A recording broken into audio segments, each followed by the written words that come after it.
Hello everyone, welcome জানাচ্ছি সবাইকে আরও চৈতালি রান্নাঘরে। আমার আজকের রেসিপি একদম পারফেক্ট দোকানের মতো নরম তুলতুলে রসমালাই।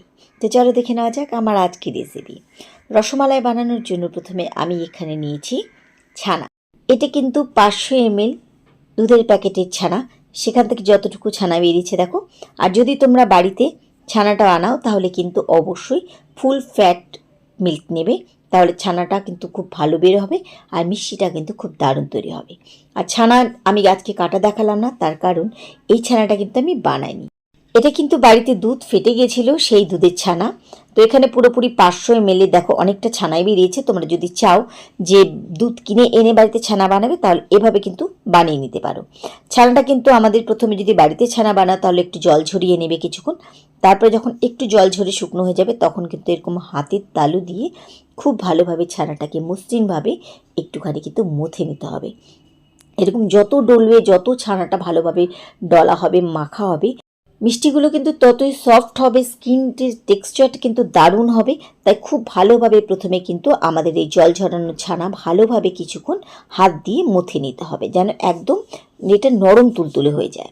তো খুব ভালোভাবে আমি এখানে হাতের তালু দিয়ে খুব ভালোভাবে ছানা ডলে কিন্তু আমি এখানে প্রচণ্ড নরম করে নিয়েছি। আর এই এরকমভাবে মাখার পরে যে মিষ্টিটা তৈরি হবে না, সেটাও কিন্তু খেতে হবে অসাধারণ, একদম দোকানের মতন পারফেক্ট রসমালাই তৈরি হবে। তো খুব ভালোভাবে দেখতে পাচ্ছ এখানে। আর কিন্তু ছানা আমাদের কোনো রকমের দানা দানা বা ঝুড়ো ঝুড়ো ভাব নেই, পুরো কিন্তু মেখে একদম খুব সুন্দর করে নরম করে নিয়েছি। চাইলে কিন্তু তোমরা মিষ্টি দোকান থেকে ছানা কিনে এনেও বানাতে পারো বা বাড়িতে ছানা বানিয়েও এই মিষ্টিটাকে তৈরি করতে পারো। তো এখানে একটা আমি বড় লিচি নিয়ে নিলাম। এবার রসমালাই যেহেতু ছোট ছোট হয়, তবে তোমাদের ইচ্ছে চাইলে তোমরা একটু সাইজে বড় করতে পারো বা ছোট ছোট। তবে যেটা দোকানে পাওয়া যায় ছোট ছোট রসমালাই, ঠিক আজকে আমি তেমন করে বানাবো।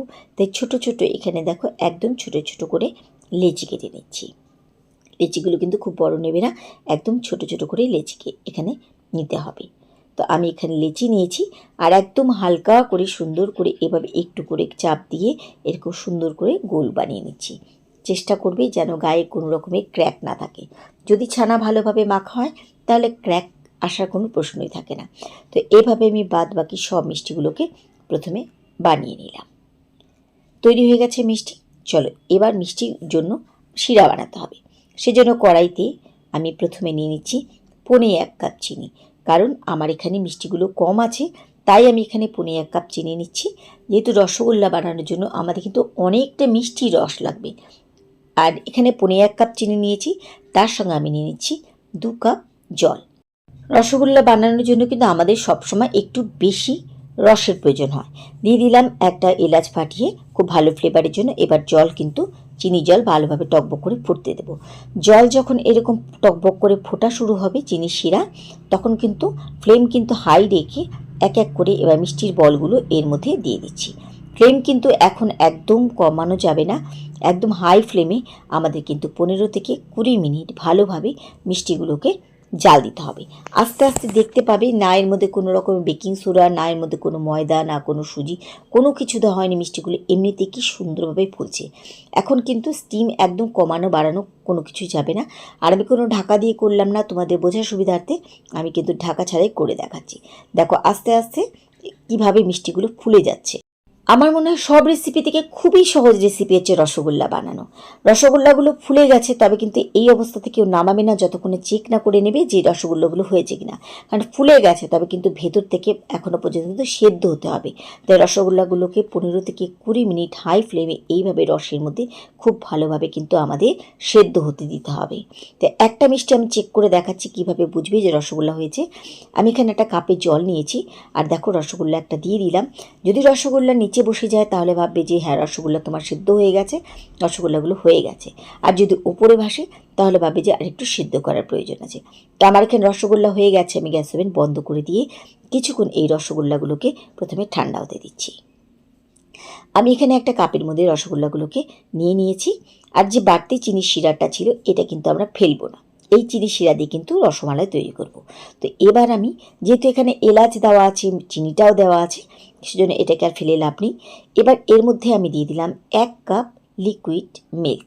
দিয়ে গ্যাস ওভেন ধরিয়ে দিয়ে প্রথমে 2 মিনিটের মতন একটু হাই ফ্লেমে গ্যাসের সামনে দাঁড়িয়ে প্রথমে 2 মিনিটের মতন একটুখানি এই দুধ জাল দিয়ে দিচ্ছি। রসমালাই কিন্তু একটা মিষ্টি আইটেম। যদি তোমরা মনে করো এর মধ্যে কোনো চিনি দিতে আর চাইছো না, চিনি বাদ দিয়ে দিতে পারো, এই রস দিয়ে হয়ে যাবে। আর যদি মনে করো যে একটু চিনি দেবে, তাহলে কিন্তু চিনি এর মধ্যে অ্যাড করে দিতে পারো। দুধ এখানে খুব ভালোভাবে আমার ফোটা শুরু হয়ে গেছে। এবার এর মধ্যে দিয়ে দিচ্ছি একটু ঘন করার জন্য এখানে 2 চামচ মিল্ক পাউডার, বা মিল্ক পাউডারের সাথে লিকুইড দুধ ভালোভাবে এভাবে মিশিয়ে আর একটুখানি এটাকে জাল দিয়ে ঘন করে নিচ্ছি। তোমরা এই রসমালাইয়ের দুধ পাতলা খেতে চাইছো না একটু ঘন, সেটা কিন্তু পুরোপুরি তোমাদের পছন্দ, কারণ অনেক দোকানে কিন্তু অনেক রকম পাওয়া যায়। কিছু দোকানে একটু ঘন হয়, কিছু দোকানে কিন্তু একটু পাতলা। তো আমার কাছে মনে হচ্ছে মিষ্টিটা আর একটু দরকার আছে, তাই আমি আরও 2 চামচ মিষ্টি এখানে চিনি অ্যাড করে দিলাম। খুব ভালোভাবে ফুটে কিন্তু আগের থেকে অনেকটা ঘন হয়ে গেছে, দেখতেই পাচ্ছ। এবার কিন্তু এর মধ্যে এক এক করে আমি রসগোল্লার বলগুলো দিয়ে দিচ্ছি। রসগোল্লার বলগুলো দেওয়ার সময় কিন্তু রস একটুখানি হালকা করে চেপে দেবে, তাহলে পরে কিন্তু দুধটাকে ভালোভাবে অ্যাবজর্ব করে নিতে পারবে। খুব চাপাচাপি করবে না, কারণ বলগুলো কিন্তু এখনও নরম আছে। তো আমি এক এক করে এর মধ্যে রসগোল্লাগুলোকে প্রথমে দেখো এভাবে একটু করে রস চেপে চেপে এর মধ্যে দিতে হবে। আমি কিন্তু কতটা স্পঞ্জি হয়েছে দেখালাম না, কোনো অন্য রেসিপিতে আমি তোমাদের সাথে এই মিষ্টিটাই শেয়ার করব যে কতটা স্পঞ্জি হয়েছিল আমার এই রসগোল্লাগুলো। তো এভাবে আমি এক এক করে দিয়ে দিচ্ছি। দুধের মধ্যে দেওয়ার পরে মালাইটা আগে বানিয়ে নেবে, তারপরে রসগোল্লাগুলো দেওয়ার পরে কিন্তু বেশিক্ষণ না, ঠিক জাস্ট 2 মিনিটের মতন একটুখানি হাই ফ্লেমে জাল দিয়ে বন্ধ করে দেবে, কারণ এই সময় কিন্তু আর এটাকে জাল দেওয়ার দরকার নেই। তাই মালাইটাকে কতটা ঘন পাতলা খেতে চাইছো সে বুঝে একদম আগে থেকে বানিয়ে নেবে। তো এখানে মিষ্টি দেওয়ার পরে আমি 2 মিনিটের মতো ফুটিয়ে গ্যাস ওভেন বন্ধ করে দিলাম। তৈরি হয়ে গেল একদম নরম তুলতুলে দোকানের মতন নরম রসমালাই।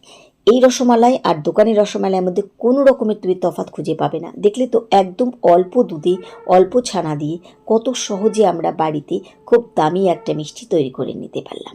কেমন লাগলো আমার আজকের রেসিপি? আশা করি তোমাদেরও ভালো লেগেছে। হঠাৎ করে মিষ্টি খাবার ইচ্ছে হলে যখন তখন কিন্তু, বা বাড়িতে অনেক সময় দুধ ফেটে গেলে সেই দুধ ফেলে না দিয়ে সেই দুধের ছানা দিয়ে কিন্তু এইভাবে খুব সুন্দর টেস্টি রসমালাই বানাতে পারো। এটা ফ্রিজে রেখে একটু ঠান্ডা করে খেতে পারো, বা এরকম গরম গরম খেতে কিন্তু দুটোই দারুণ লাগে। তাহলে আজকের মতো এটুকুই। সবাইকে ধন্যবাদ জানিয়ে আজকে এখানে বিদায় নিচ্ছি। দেখা হবে আবার অন্য কোনো রেসিপির সাথে অন্য কোনো দিন। সেই পর্যন্ত সবাই খুব ভালো থেকো, সুস্থ থেকো।